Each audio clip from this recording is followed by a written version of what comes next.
안녕하세요. 오늘도 복된 날입니다. 오늘은 창세기 46장 28절에서 47장 22절까지의 말씀입니다. 영원히 머물 수 없는 이 땅에서 우리가 어떻게 살아야 할까요? 우리는 모두 이 세상이라는 거대한 도시의 일시적인 거류민입니다. 세상이 정해준 성공의 틀에 나를 맞추느라 정작 내가 누구인지 잊어버리지 않으려면 어떻게 해야 할까요? 환경에 휩쓸리지 않고 내면의 중심을 지키는 단단한 사람들의 근원을 함께 찾아보겠습니다. 야곱의 아들들은 야곱에게 요셉이 애굽의 총리로 살아있다는 소식을 전합니다.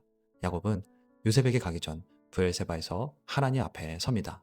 하나님은 야곱에게 말씀하시고 야곱은 담대함으로 떠납니다. 이렇게 요셉 가정을 제외한 70명의 자손들이 애굽으로 향합니다. 28절에서 30절입니다. 야곱이 유다를 요셉에게 미리 보내어 자기를 고센으로 인도하게 하고 다 고센 땅에 이르니 요셉이 그의 수레를 갖추고 고센으로 올라가서 그의 아버지 이스라엘을 맞으며 그에게 보이고 그의 목을 어금맞춰 안고 얼마 동안 울매 이스라엘이 요셉에게 이르되 네가 지금까지 살아있고 내가 네 얼굴을 보았으니 지금 죽어도 족하도다. 야곱은 유다를 먼저 보내 고센길을 안내하게 합니다. 이제 유다는 가문의 대표 역할을 하고 있습니다. 훗날 왕권이 유다에게 가고 메시아도 유다 지파에서 오게 됩니다. 성경은 지금 조용히 그 흐름을 준비하고 있습니다. 그리고 드디어 역사적인 장면이 나옵니다. 가슴에 묻었던 아들을 만나서 서로 통곡하며 웁니다. 야곱은 지금 죽어도 좋다고 말합니다. 17살에 헤어진 가장 사랑하는 아들을 다시 만났기 때문입니다. 경쟁 속에 살았던 야곱이 마지막에 깨닫습니다. 야곱 인생 마지막 행복은 소유가 아니라 관계 회복이라는 점입니다. 복음은 죽었던 관계가 살아나는 사건입니다. 여기서 우린 궁금합니다. 야곱은 아들들이 요셉을 팔았다는 것을 알았을까? 야곱도 풀리지 않는 의문들은 있었을 것입니다. 하지만 성경은 그 내용을 기록하지 않았습니다. 물론 형제들은 죄를 지었습니다. 그러나 인간의 죄 폭로보다 그 죄를 넘어 언약을 이루시는 하나님의 섭리와 회복에 더 초점을 맞추고 있습니다. 요셉은 다시 볼 수 없을 줄 알았던 아버지와 만났습니다.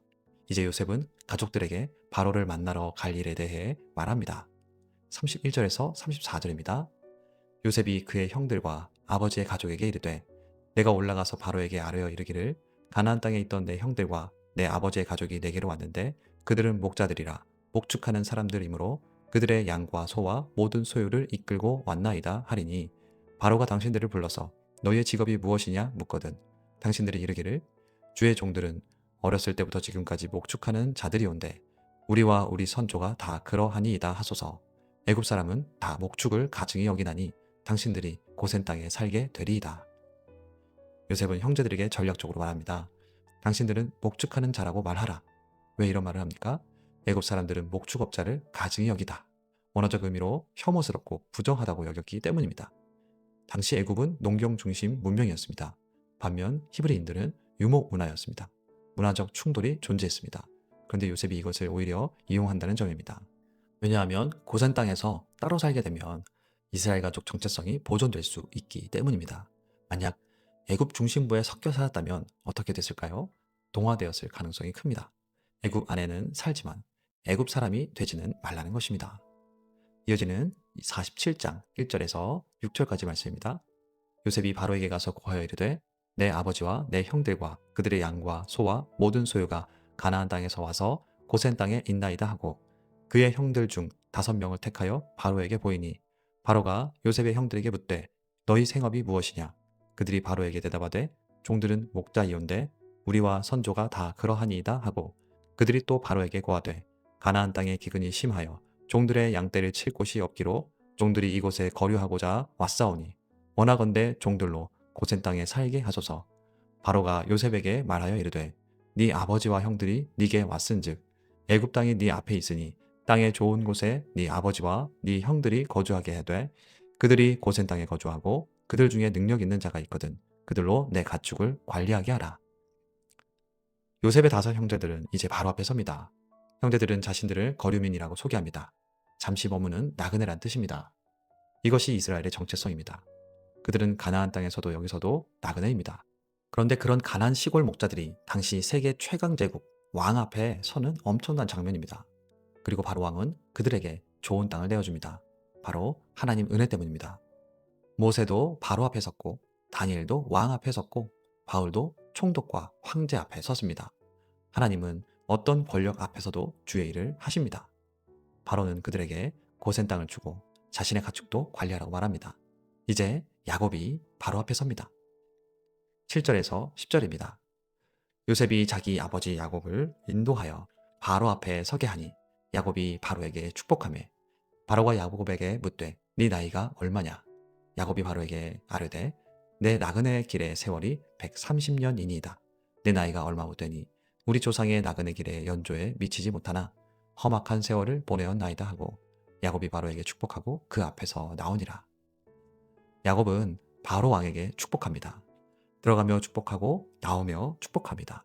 여기서 축복은 하나님의 은혜와 평안이 있길 축복하는 것입니다. 야곱이 지금 도움을 받는 입장인데 바로는 야곱을 존중합니다. 왜입니까? 이미 바로는 요셉 뒤에 계신 하나님 역사를 어느 정도 인정하고 있었습니다. 그래서 요셉 아버지인 야곱의 축복도 가볍게 여기지 않았을 가능성이 큽니다. 그런데 성경이 진짜 말하는 것은 누가 진짜 복의 통로인가입니다. 겉으로 보면 바로가 야곱을 살려주는 것 같지만 실제로는 하나님이 야곱 가문을 통해 애굽을 살리고 계십니다. 즉 세상은 자기 힘으로 유지되는 것 같지만 실은 하나님 언약 백성을 통해 은혜를 받고 있다는 것입니다. 그리고 야곱은 자신이 험악한 세월을 살았다고 표현합니다. 고통스럽고 힘들었다는 뜻입니다. 그렇습니다. 야곱은 형과 싸웠고 도망쳤고 속았고 사랑하는 라헬을 잃었고 요셉은 잃은 줄 알고 살았습니다. 그러나 그 험악한 세월 속에서도 하나님이 끝까지 함께하신 인생이었다며 축복하고 있는 것입니다. 야곱의 인생은 완벽한 인생이 아니었습니다. 그러나 하나님이 끝까지 함께하신 인생이었습니다. 이어지는 11절에서 12절입니다. 요셉이 바로의 명령대로 그의 아버지와 그의 형들에게 거주할 곳을 주되 애굽의 좋은 땅 라암셋을 그들에게 주어 소유로 삼게 하고 또 그의 아버지와 그의 형들과 그의 아버지의 온 집에 그 식구를 따라 먹을 것을 주어 봉양하였더라.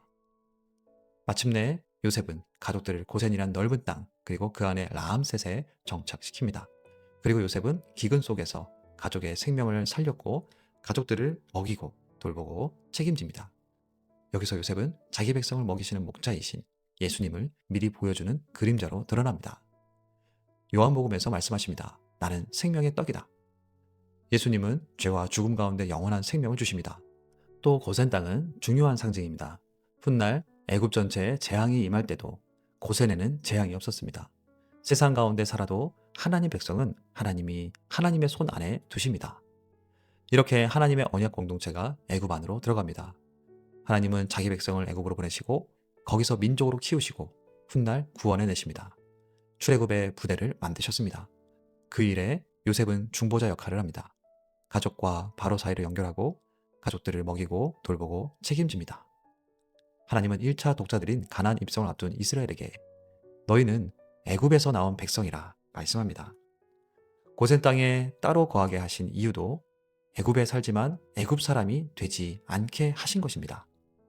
그러므로 이스라엘은 가나안에 들어가서도 세상과 섞여 하나님 백성의 정체성을 잃어버려선 안 됐습니다. 하나님은 자기 백성을 세상 속에 두시지만 하나님 언약 백성으로 살아가게 하십니다. 우리도 세상 속에서 살아갑니다. 직장과 학교와 사람들 속에서 살아가지만 세상의 가치관대로 살아가는 사람이 아니라 하나님 나라 백성으로 살아가도록 부름받았습니다. 또한 야곱처럼 험악한 세월을 지나왔다 할지라도 중요한 것은 하나님이 끝까지 함께 하셨다는 사실을 붙드는 것입니다. 성도의 정체성으로 오늘도 하나님이 함께 하시니 나의 힘과 능력이길 바라고 축복합니다. 이 시간 하나님 앞에 섭니다. 세상 가운데 살아가지만 세상 가치관에 휩쓸리지 않게 하시고 하나님 나라 백성의 정체성을 끝까지 지키며 살아가게 하옵소서. 험난한 세상 속에서도 끝까지 함께 하신 하나님을 신뢰하게 하옵소서. 기도하며 나아가겠습니다.